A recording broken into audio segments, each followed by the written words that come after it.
बिस्मिल्लाहिर्रहमानिर्रहीम। अस्सलाम वालेकुम। हम बात कर रहे थे डेवलपमेंट और डेवलप कंट्री की। तो डेवलप कंट्री की एक सबसे बड़ी कैरेक्टरिस्टिक्स ये होती है कि उसके यहाँ जो लोकल इंडस्ट्री है उसके अंदर मैन्युफैक्चरिंग सेक्टर जो है ना वो स्ट्रॉन्ग होता है। अब हमारे यहाँ 3 सेक्टर होते हैं, एक सर्विसेज सेक्टर होता है, एक मैन्युफैक्चरिंग सेक्टर होता है, एक एग्रीकल्चर सेक्टर है या इंडस्ट्री है। तो हमारी जितनी डेवलपिंग कंट्रीज़ हैं ना जो अभी अंडर डेवलप हैं, जो डेवलपमेंट के प्रोसेस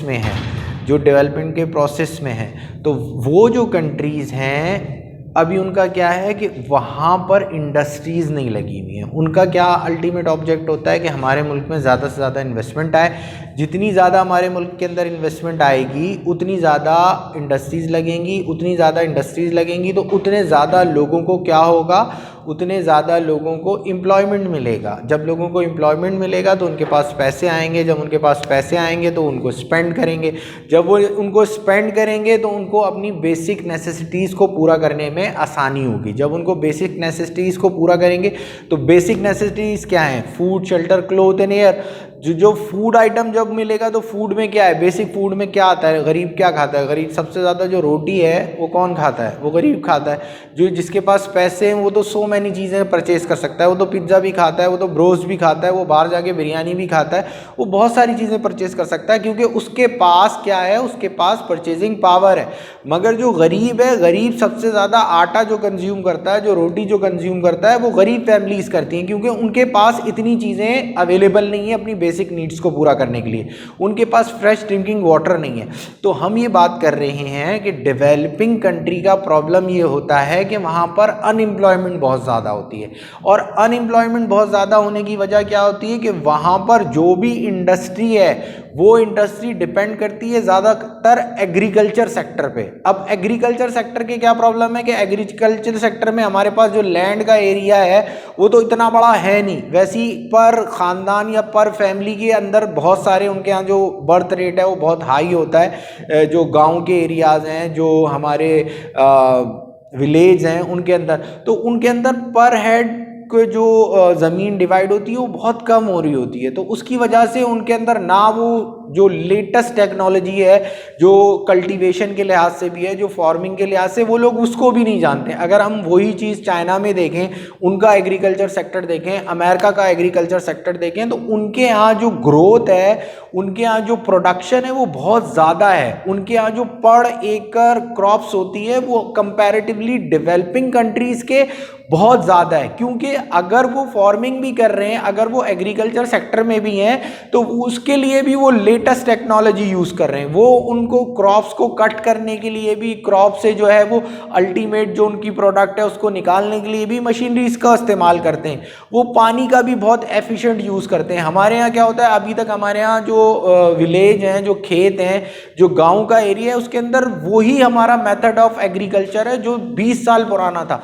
उसी तरह से नहर आती है, अब वो कोई पक्की नहरें नहीं है। तो जो दुनिया का सबसे बड़ा प्रॉब्लम अब क्या आ रहा है कि ड्रिंकिंग वाटर, जो जितनी भी एग्रीकल्चर होती है वो ड्रिंकिंग वाटर से होती है, मीठे पानी से होती है, वो कड़वे पानी या खारे पानी से नहीं होती है। तो जो वाटर है उसका सबसे ज़्यादा प्रॉब्लम आ रहा है। ज़मीनों में हमारा जितना एग्रीकल्चर का एरिया है वहाँ पानी की कमी बहुत है, और कहते हैं कि 2025 के बाद जितनी जो है वॉर्स होंगी और डिस्प्यूट्स आएंगे वो पानी पे आएंगे, वाटर पे आएंगे, ड्रिंकिंग वाटर पे आएंगे। पाकिस्तान और इंडिया का अभी से बहुत बड़ा डिस्प्यूट है कि अक्सर वो हमारे डैम्स बना रहा है, इंडिया वहाँ पर डैम्स बना रहा है, जिसकी वजह से हमारी नहरों में पानी नहीं आ रहा। जब नहरों में पानी नहीं आएगा तो क्या होगा, जो हमारा जो 60-70% एरिया है जो एग्रीकल्चर पे डिपेंड करता है, उसको कल्टीवेशन के लिए, उसको खेती बाड़ी के लिए, अपनी क्रॉप्स के लिए पानी चाहिए। जब उसको पानी नहीं मिलेगा तो क्रॉप्स नहीं होंगी, तो हमारे यहाँ तो फूड डेफिशिएंसी पैदा हो जाएगी। हमारे यहाँ तो बेसिक फूड आइटम जो आटा, चीनी, घी है वही हम प्रोड्यूस नहीं कर पाएंगे। तो सारा प्रॉब्लम है पानी का। अब अगर हम पानी हमारे यहाँ एग्रीकल्चर सेक्टर में है भी तो उसका एफिशिएंट यूज़ नहीं है। अगर आप यही एग्रीकल्चर सेक्टर डेवलप कंट्रीज़ का देखें तो डेवलप कंट्रीज़ में आपको क्या मिलेगा कि वहाँ पर पाइपिंग हुई हुई है, पूरे खेतों के अंदर उन्होंने अपना एक पाइपिंग सिस्टम बिछाया हुआ है, उससे उतना ही पानी वो कंज्यूम करते हैं जितनी उसको मैक्सिमम कैपेसिटी उसकी चाहिए। बट हमारे यहाँ का अगर एग्रीकल्चर सेक्टर देखें, आपने टीवी वगैरह में देखा होगा कि उसके कच्ची नहरें बनी हुई होती हैं, उससे खेतों में पानी छोड़ दिया जाता है। एक तो जब वो पानी उस नहर में से आ रहा होता है तो वो भी कच्ची है, तो वो भी ज़मीन एब्जॉर्ब करती है बहुत सारा पानी, तो वो नहर में ही ऑब्जॉर्ब हो जाता है जब तक वो उस पर्टिकुलर खेत में या पर्टिकुलर जगह पर पहुंचने से पहले ही बहुत ज़्यादा पानी हमारा वेस्ट हो चुका होता है। फिर हमारी क्या होता है कि भाई उसको इसी तरह से वो एक लैंड के एरिया में छोड़ दिया जाता है। जब लैंड के एरिया में उसको छोड़ दिया जाता है तो फिर क्या होता है कि जहां जहां में जितना पानी चाहिए समटाइम उससे ज़्यादा वेस्ट हो जाता है। जब वाटर वेस्ट हो जाएगा तो डेफिनेटली बाकी एरिया ऑफ लैंड के लिए उतना वाटर हमें नहीं, हमारे पास नहीं अवेलेबल होगा।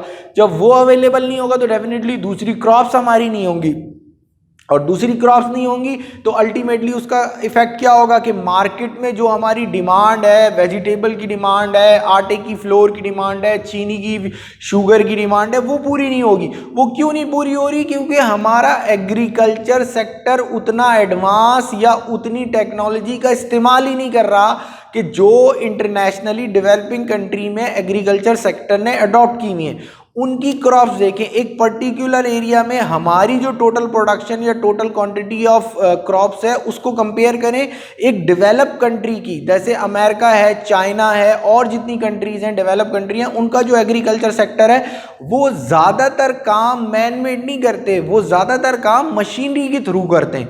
अब वो मशीनरी के अंदर क्या होता है कि उनकी क्रॉप्स के अंदर जितना वेस्ट होता है वो कम होता है, वो प्रॉपर उसकी कटिंग होती है, उसकी प्रोडक्शन प्रोसेस बहुत ज़्यादा जो है इन्हेंस हो जाता है। हमारे यहाँ तो अभी हम बहुत बैकवर्ड पे हैं।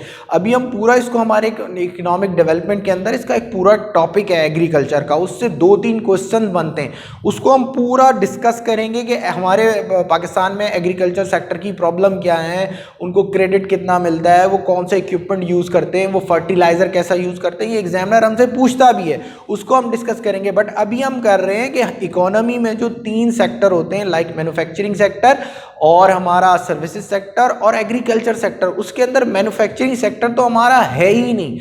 हम क्या करते हैं, बनी बनाई चीज़ों को इंपोर्ट करते हैं, और अगर हम कुछ यहाँ चीज़ें जैसे कार है, स्पार्क सुजुकी और डिफरेंट कर रही हैं, तो ये भी असम्बल्ड कर रही हैं।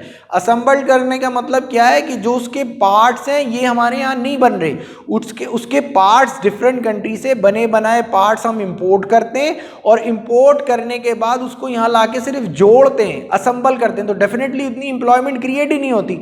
एम्प्लॉयमेंट कैसे क्रिएट होती है? एम्प्लॉयमेंट क्रिएट तब होती है जब आप उसके जो पार्ट्स हैं, जो उसके बेसिक कंपोनेंट हैं, वो अपने मुल्क में रॉ मटेरियल से कन्वर्ट करेंगे।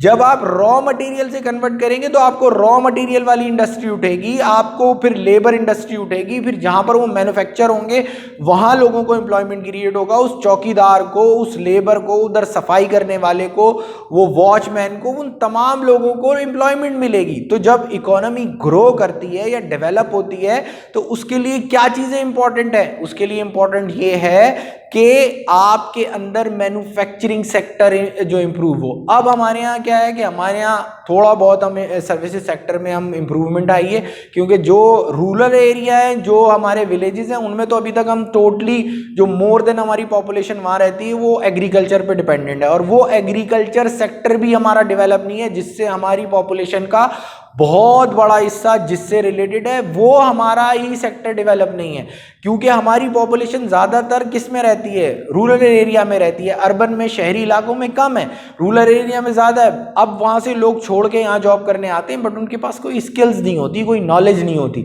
और अगर स्किल्स नॉलेज है भी तो हमारी इकोनॉमिक एक्टिविटी इतनी स्लो है कि हमारे यहाँ वैसे ही अनएम्प्लॉयमेंट बहुत ज़्यादा है। पढ़े लिखे लोगों को एम्प्लॉयमेंट नहीं मिलती, तो जो लोग वहाँ से आ रहे होते हैं उनको एम्प्लॉयमेंट कैसे मिलेगी? ठीक है, तो हमारे यहाँ सर्विस सेक्टर थोड़ा बहुत है, और ज्यादातर हम डिपेंडेंट हैं एग्रीकल्चर पे। एग्रीकल्चर हमारा वैसे ही अंडर डेवलप है।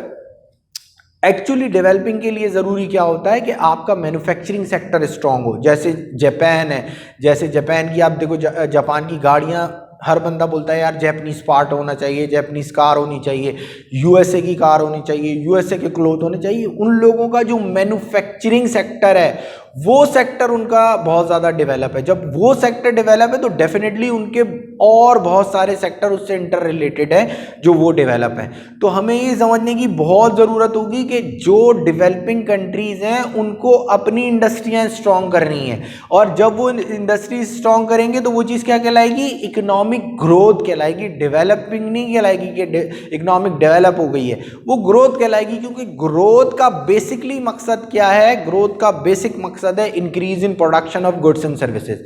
इकोनॉमिक ग्रोथ सिंगल इंडिकेटर है। क्या सिंगल इंडिकेटर है? वो सिंगल इंडिकेटर ये है कि उसके अंदर production of goods and services increase होगा, और अगर production of goods and services increase होगा तो उसको हम क्या कहेंगे कि ये इकोनॉमिक ग्रोथ है। इस लेक्चर में इतना ही। इंशाल्लाह हम नेक्स्ट लेक्चर में जो है इकोनॉमिक डेवलपमेंट को डिस्कस करेंगे। Thank you so much, thank you so much. अस्सलाम वालेकुम।